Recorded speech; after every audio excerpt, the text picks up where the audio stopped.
Hello everybody, my name is Space. We're going to be testing out this relatively cheap T5 Abyss Fit on Tranquility. Previously I've been testing on the test server and I wanted to see what the actual price is here, but more importantly I wanted to see what kind of profits we're talking about here, because previously when I've been doing it on the test server I've not really been bothered looting the wrecks. So I've been mainly focusing on just completing the site. Here, let's see if we can get a good idea of how much loot we can get. So to cut it short, this is a Gila fit that is around 700 million ISK. We'll see the actual price. It always depends because ETH appraisal is not always 100% correct if the prices go up and down from day to day. But we can see how much this would cost today. So I call this cheap or something. Yeah, T5 electric. And we will then see, has it got ammunition? Yeah, it's got ammunition. Okay, good. Got drones. We need more drones. That's something actually that's not in here. That's good that we fixed that. Save as T5 electric, exactly. Okay, so we buy all. See how much this goes for. Buying straight out of Jita. Ooh, 661 million? That's great. It's less than even 700 million. I didn't know it was that much. So we'll go for this. Cheapo. There we go. Good. So we're going to be using this as my main character. And just keep in mind, I have got good skills. I've got almost max Gila skills, pretty much. Like specialization, we're talking about mostly level 5. So this is not something you can just jump into. I wanted to try this out. So the main downside of this fit, well, there's two things. One is you're doing the electrical sites, and the electrical sites are good for site completion because they're pretty easy. They have a very good amount of cap recharge here, but they are very expensive, as you can see here. Each run, we have to smack out 24 million ISK. So that's one big downside here. Second is this ship does not have the most amount of DPS, so we won't be able to do these sites super quick. So it could be argued that you might have a better time actually doing T4 Firestorms in a quicker fit, and you might get a similar amount of profit or maybe even more. I have not compared actually. But Inferno Furies, main cost here is actually the shield booster. So we're going to have to find a 0.6 system because that's where we can do T5s without getting the suspect tag. So we're going to look for the closest one to Jita, or a relatively close one. Let's see if we can find a system that is Solon over here. That looks pretty cool. Let's go there. Alrighty. So I don't recommend doing this close to Jita because there's high risk of abyssal gankers. That's something that is not at all uncommon. I have been abyssal ganked multiple times, but I'm just doing this for testing purposes for ease of use because it's not so likely that you get abyssal ganked in general. So rather than me having to go out 50 jumps, I'm just going to test out here. But sometimes even in my tests, I have actually lost a ship to abyssal ganks. It has happened once in a test. That was to this certain type of this Minmatar cruiser, the Vagabond. Yes, the Vagabond. I did a T4 Firestorm cheap fit. I remember I got ganked there. Those guys didn't come out with any real profit because that ship was using ancillary shield boosters, so they pretty much got nothing from that. Just wasted money using their ships getting destroyed. That cost them money because they got destroyed by Concord. Okay. Let's go to Itamo here. I could split these later into two groups because it's nice to have two groups. You can just drag the whole group out. You don't have to like individually drag out each drone. It's okay. Locals. This guy is a red. Just keep an eye on the red people because I've marked quite a few abyssal gankers as red. Itamo, now for Mitsolan. Ado. Okay. Well, I'm really happy that the price of this fit actually is not that expensive, or as expensive as I thought. 600 below 700 million. That still feels a bit more reasonable actually. Okay, now we're here. No reds in the system. We can walk within 100. Oh, we've already got a safe actually. Let's go to this safe. 35 AU. I wonder why I was making safes here. I don't think I have run a base here before. I could have, but I don't have memory of it. No particular gank, no typical gank ships on the scan here. Okay, now I'll use this chaotic electric. Let's go. I've not got any particular implants. I've got a couple of implants, just some basic implants, some O3 missile implants, but like nothing that boosts my tank or anything. I just happen to fly around into risky areas of space with these implants. This implant set is pretty cheap. Okay, so we want to go for the Kikimoras first. These guys are our number one priority. Let's go for that. The ghosting Kiki. There's a lot of Kikimoras actually. Oh, we've got the automatic suppressors all over the place, and there's even short range as well. We need to be careful here. Let's see if we can pull range from this one. If we go past this, because those drones are going to get annihilated. Now I'm going to go to the shield booster and go for that one here, and we'll recall those drones real quick and deploy another set because they're taking too much damage. Short range deviant automatic suppressor is no joke. Medium one is tolerable, but short range one, that will just chew through your drones like it's no tomorrow. Let's go for that by adaptive cache. Land a missile volley here. Oh, look at that, one of them is taking a lot of damage. Great, now go for the tanglers. I don't want them to web my drones. If they web my drones, they're going to be taking a lot of damage. Let's get a bit closer. He wants to pull his range, this guy. Nice, 46 million straight up. Oh no, my infiltrator is taking a ton of damage. There's deviant automatic suppressors. So many. It feels like that they never end, these deviant automatic suppressors. Come on, come on. They're good. Deploy, deploy. See if we can get them to get a bit closer here. It would be nice to have remote arm repair. You can just remote repair your drones.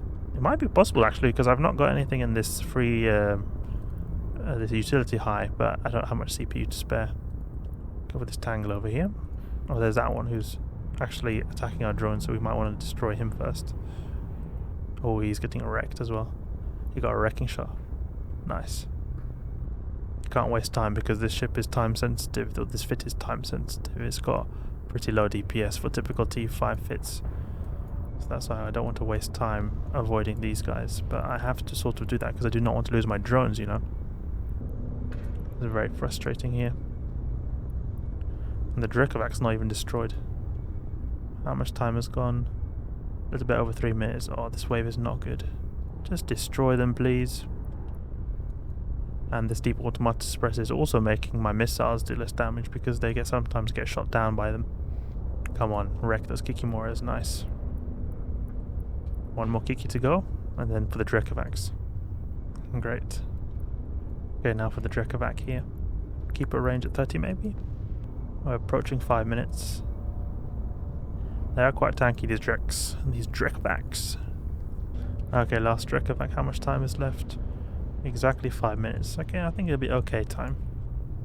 We need to destroy him fast. We should go towards the transfer conduit now, I think. Reload and recall the drones. Next room, and we are just under 6 minutes. That's perfect. Well, it could be more perfect if we were like at 5 minutes. I like keeping it at the 5 minute mark, but this should be alright. Another deviant automatic suppressor, please. I have had enough of these guys. Go a little bit to the side here. Good that we can sort of go here to the side. And we've also got the Vedmak room, which has a tendency to just like to brawl us, so we don't have to worry too much about being forced to like go to somewhere we don't, like those Kikimoras and Drekkovacs who like to kite. Let's just go for the Vedmaks first, then we'll go for those Dalmavics here. Gonna be taking quite big newts from that starving Vedmak base. Alright, we've got so much gigajoules to spare. This ship is here, 28 gigajoules of excess cap in the electrical side. It's really great. Powering Vedmak. Because when we take these Vedmaks off the grid, then almost all the DPS is gone. Then we don't even have to worry as much about Capacitor, because the reduced DPS makes so that we do not have to use our shield booster. We've got plenty of Capacitor then. Let's go and lock up that Triglav in by adaptive cache. Get that wreck, see how much we get from that.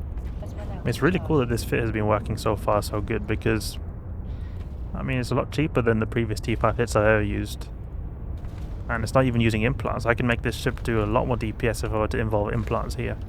Because then I could reduce the tank on the inherent tank on the ship and buff the DPS. It'll be really great actually. This Pith X type shield booster is just so powerful for the price. Only issue is that it uses so much capacitor, but that's sort of bypassed a bit when you go on the electrical side. And it's also a lot to do with the fact that we're using these Flux cores, which are really powerful. They give so much capacitor recharge. Off that one. Take out that spark needle. Oh look, almost all those spark needles are destroyed because of the deviant automatic suppressor. So we do get also some benefits from the deviant automatic suppressor. Room went quickly. We're now past 5 minute average, so that's good. Oh, okay, no, it was not so much. I saw lots of mutaplasma and I suddenly thought that was a very valuable weapon. 11 million is still okay. I mean, if we were to get it 3 times in a row though. Keep a range 500. Oh, we need to recall those drones because they're taking way too much damage. Deploy some of these tanky boys. Federation navies. There we go, next room. And we're less than 5-minute average. That's great. That room was super speedy. That's what I love about that Vidmac room, is that they just all like to keep close. They don't have to worry too much about them drifting away. Yeah, we could even just go for one of these by extraction nodes. If we were to carry an MTU, we could just draw it in. I would try to avoid going for the extraction nodes here because I want to focus purely on time. But like I say here, you've got 10 minutes left. You just got one room left. You could obviously, if you had 3 extraction nodes, that could be like 15 million extra ISK if you were lucky. So I definitely think you could consider to go for it by packing an MTU with you and get some nice extra ISK. You just send your drones to one of these. You've got 60 kilometer range, drone control range if you've got max skills. Open up the viaduct of cash. Come on, let's get that loot. I'll try to target anything that goes from yellow box or doesn't target anything, because that means they're targeting my drones and I can't be bothered to have to. Yep, look at that, we've got more than there. Can't be bothered to have to lose or get my drones damaged anymore. They've all got pretty much 0 armor. Taking so much damage with all the DV automatic suppressors and ruthless drone aggro here. Ooh, cataclysmic gamma, that's good. Nice, so we've got 70 million. Great. And keep a range 500 here. Oh, that guy is taking damage. Recall, recall, recall. Deploy some drones. That's really great. A very good time. We did have a minus 70% resist, so it is our best case scenario in terms of time, but still, I like it. The fact that we're getting by with so little DPS, 620 DPS, and a cheap fit makes me feel very warm inside. And then that warm feeling ends by an abyssal gank out here. Let's get out of here. So 50 million ISK profit was really nice, I think. Just like, quick 50 million ISK like that. No ganks, great. With a 660 million ISK ship, I think that is, in my opinion, really great. Yeah, we got just, like maybe 1/12 of our value of our ship by one of those sites. We just need to do 11 more. If we were to get similar loot, we would then pay off the whole ship. I think that's a really reasonable payoff, like risk to reward ratio. Because I don't like the idea, well, I do that because it's really profitable, but I don't like it where you have like a really expensive ship and it takes forever to have to pay it off. I really love being able to use cheap ships that are able to pay themselves off really quickly, but the only issue with that is that usually those kind of ships are not able to perform so well. This one seems to be performing really well in terms of earning ISK. Sometimes cheap ships would usually do very low tier filaments, but this one is able to do T5, it seems. Haven't been able to find a wave so far that would be able to kill it. Only thing I would say you would have to be careful for is the marshal wave. That could do a lot of damage, but you just have to keep range there, have your drones go and destroy the marshals. That's all it is, really. I've encountered marshal waves in T5 Electras before, and it's not really been much issue. The only issues I've ever had are the cases when I have actually just jumped straight in, and there are multiple marshals. Then it usually doesn't end too well for me. I did do that, and I didn't die, but I came close to dying. So T5 Electric Gila, pretty cheap, works super good. Get some dank loot here from the T5 Abyss. Hope you guys enjoyed. Let me know what you think about this fit in the comments down below. If you did enjoy, if you learned something new, please leave a like and subscribe. I'll catch you guys later.